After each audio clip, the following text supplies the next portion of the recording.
Hello and welcome to Manger's Study. I am your host CJ, and this is episode 16 on Project 2025. As I am recording this, it is the 25th of August, and there are 71 days until Election Day in 2024.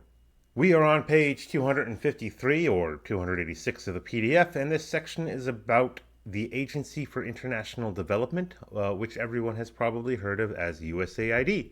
We are going to very safely assume that USAID has too much bureaucracy and needs more political appointee oversight, which does seem to be a step somewhere in just about everything that the Mandate for Leadership talks about. Slightly more specifically, Project 2025 does want to scale back USAID to what it was in about 2019 or so. Project 2025 wants to ensure that U.S. foreign aid is aligned with foreign policy. This would use USAID as a tool to affect U.S. foreign policy. Is that good or bad? Probably mostly inconsequential to most people. Project 2025 wants to use USAID to counter China's Belt and Road Initiative because, of course, they do. They say a lot of words here, but it all boils down to making the U.S. where countries go for aid, not China. And to be fair to them, a lot of these countries might be better off if they do that. But that still means that Project 2025 is just the culturally conservative progressive party. I can't imagine a conservative-ish party, I guess several actually, that has foreign aid as something they do, but I don't think it would look like what Project 2025 wants to do. The next bit has Project 2025 railing against the centralizing of climate change as a government agenda. They do have a point in that limiting the use of fossil fuels will increase poverty and food insecurity, and climate change activists who refuse to acknowledge that do so at their own peril. It's easy to care about your effect on the climate when you are relatively rich, when you're in an air-conditioned room using wind and solar power that costs a pretty penny, growing a garden in your backyard, cutting back on beef products and getting other more expensive products to keep cow farts from screwing up the atmosphere, etc. But if you're one of the relatively more poor people in the world and you're trying to make ends meet on the equivalent of like $3 a day, you're going to have a very different view when your electricity bill goes up by 10 or 20%. I'm going to quote something here and then I'm going to go on a little bit of a rant. The quote, the aid industry claims that climate change causes poverty, which is false. Enduring conflict, government corruption, and bad economic policies are the main drivers of global poverty, unquote. No, this is why conservatives, try as they might, still can't figure it out and why they fail. Nothing causes poverty. Poverty is the default. Poverty is the state of nature. The question isn't what causes poverty. The question is how do you get out of poverty? Now, if you end conflict, if you stop corruption, and if you get rid of these bad economic policies, then you can start doing the things that you can do to get out of poverty. But just by ending those isn't going to magically make poverty disappear. If your assumption is that the state of nature is a state of wealth, and only by conflict and corruption and high taxes is the world impoverished, then you're still not going to craft the best policy. Anyway, moving on. It shouldn't surprise you to learn that Project 2025 does not like DEI, diversity, equity, and inclusion, and believes that the DEI agenda of USAID must stop. Different people can agree or disagree with various ways to increase diversity or inclusion. I think there needs to be a long talk with anyone who espouses equality, exactly what they mean by that and how they mean by that. But I don't think anything in this section should come as a surprise to anyone. I'm just mostly going to skip it, really. There's some culture war stuff in here because, of course, it is. Progressives tend to view gender in a different way than conservatives, and both think that the other is evil for their views. Now, would it be possible for some meeting of the minds and some semblance of agreement to happen? I mean, anything is possible, but as long as you can use gender or however you define it as a cudgel for your enemy, I don't think that meeting of the minds is ever going to happen.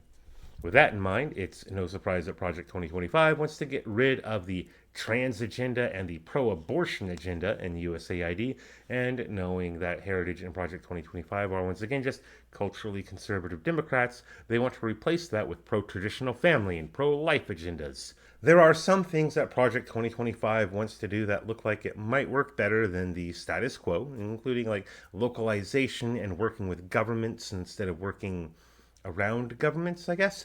There's also just a lot of stuff in here that I doubt anyone who is not actively involved in USAID stuff, especially, would care about. So we're going to skip forward for a little bit.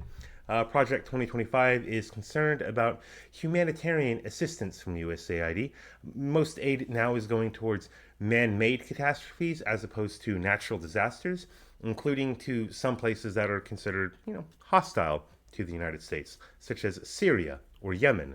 So Project 2025 proposes cutting aid that does, quote, more harm than good in places controlled by malign actors, where our aid is consumed by fraud, diversion, and partner overhead costs, unquote. Okay. Project 2025 also proposes to set time limits to humanitarian responses, which sounds horrible, but if you think about it, maybe not so horrible. Combined with with diplomacy, hopefully those time limits will help to get displaced people out of, quote, expensive and dehumanizing, unquote, camps financed by everyone but the host government. Furthermore, Project 2025 wants to cut aid to, quote, expensive, inefficient, and corrupt, unquote, organizations to local, quote, especially faith-based, unquote, organizations. The local organizations will be more efficient than more distant aid organizations due to localized knowledge, according to Project 2025, and they're probably right about that. Project 2025 reiterates the need to have USAID go away from climate change activism and return to aid designed to invest in development, which would therefore end the need for future aid. This might be something to consider. One of the problems with at least some aid agencies is that, like, a bureaucracy's purpose first and foremost is to keep the bureaucracy in place, to keep the bureaucracy's power, to increase the bureaucracy's power. If your bureaucracy is invested in ending poverty somewhere, for example, then you end the poverty of that place. What good is your bureaucracy now? So there's like an aid industrial complex kind of thing that Project 2025 is talking about here. I'm going to be honest, I don't know the specifics about any particular aid agency. I don't know if this is truly accurate. It wouldn't surprise me if it were, and it wouldn't surprise me if it weren't. But regardless, Project 2025 believes that to be the case. So Project 2025 wants to have kind of a reimagining of the mission of USAID. Further on, Project 2025 has a bunch of recommendations for various offices that are more of the same that we've already heard from before. And then the Project 2025 gets into its strategies for various regions of the world. With Asia, the primary focus should be on displacing Chinese state-funded aid with private Western aid, or at least slightly more private Western aid. With the Middle East, Iran is, of course, the boogeyman, and Project 2025 says that aid should be given strategically to make or to keep Iran weak and to make or keep Israel stronger. In Africa, China is once again the boogeyman, and Project 2025 suggests getting rid of climate change initiatives and eliminate, quote, exporting cultural values that are anathema, unquote, to African cultural and traditional norms. Funny enough, Project 2025 also wants to remove aid, specifically the Africa Growth and Opportunity Act aid, to African countries, quote, whose governments fail to keep their promises to reform, unquote, which seems to be, at least to me, a little bit of exporting cultural values, or at the very least, political values. In Latin America, Project 2025 wants to try to export capitalism and to, quote, challenge the socialist ideas that have captured too many of the region's governments and their nation's youth, unquote. This would be a lot more effective if the US hadn't been mucking around in Latin American politics for so long, but that's probably not something that Project 2025 thinks about.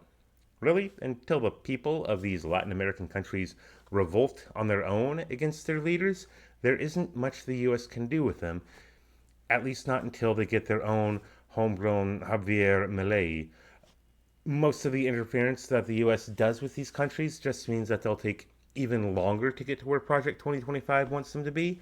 So, paradoxically, the more they interfere with these countries, the longer it would be for them to become what Project 2025 wants them to become.